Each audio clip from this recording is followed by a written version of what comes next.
കർണാടകത്തിലെ താരമണ്ഡലം ഇത്തവണ മാണ്ഡ്യയാണ്. നടൻ അംബരീഷ് 3 വട്ടം ജയിച്ച മണ്ഡലത്തിൽ ഭാര്യ സുമലത സ്വതന്ത്ര സ്ഥാനാർത്ഥിയായി പ്രചാരണം തുടങ്ങിക്കഴിഞ്ഞു. മത്സരത്തിൽ നിന്ന് പിന്മാറില്ലെന്ന നിലപാടിൽ സുമലത ഉറച്ചുനിൽക്കുമ്പോൾ ജെഡിഎസിന്റെ നെഞ്ചിടിപ്പ് ഏറുകയാണ്.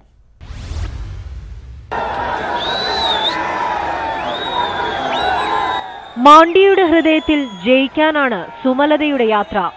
കോൺഗ്രസിന്റെ പിന്തുണയില്ല. പിന്മാറാൻ ജെഡിഎസിന്റെ സമ്മർദ്ദം വേണ്ടുവോളം. പകരം ജയസാധ്യതയുള്ള സീറ്റ് തരാമെന്ന വാഗ്ദാനം സുമലത നിരസിച്ചു. മുഖ്യമന്ത്രി എച്ച്.ഡി. കുമാരസ്വാമിയുടെ മകനും കന്നഡ നടനുമായ നിഖിൽ ഗൌഡയാണ് മാണ്ഡ്യയിലെ ജെഡിഎസ് സ്ഥാനാർത്ഥി.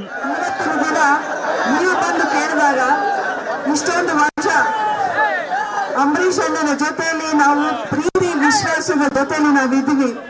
2014 ത്രികോണ പോരാട്ടം നടന്ന മാണ്ഡ്യയിൽ കഷ്ടിച്ചാണ് ജെഡിഎസ് ജയിച്ചത്. കഴിഞ്ഞ വർഷം നടന്ന ഉപതെരഞ്ഞെടുപ്പിൽ കോൺഗ്രസ് സ്ഥാനാർത്ഥിയെ നിർത്തിയിരുന്നില്ല. ജെഡിഎസിന്റെ ഭൂരിപക്ഷം 3 ലക്ഷത്തിലേറെയായി. ഇത്തവണ അംബരീഷിന്റെ പേരിൽ സുമലത ഇറങ്ങുമ്പോൾ ജെഡിഎസ് വിയർക്കും. കന്നഡ സിനിമയിൽ റിബൽ സ്റ്റാർ എന്ന വിളിപ്പേരായിരുന്നു അംബരീഷിന്.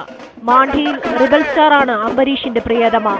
കരിമ്പു കൃഷിയുടെ നാട്ടിലെ പോരാട്ടം സൂപ്പർ ഹിറ്റാകുമെന്നുറപ്പിച്ചാണ് മലയാളത്തിന്റെ പ്രിയ നായികയുടെ പ്രചാരണം. Election desk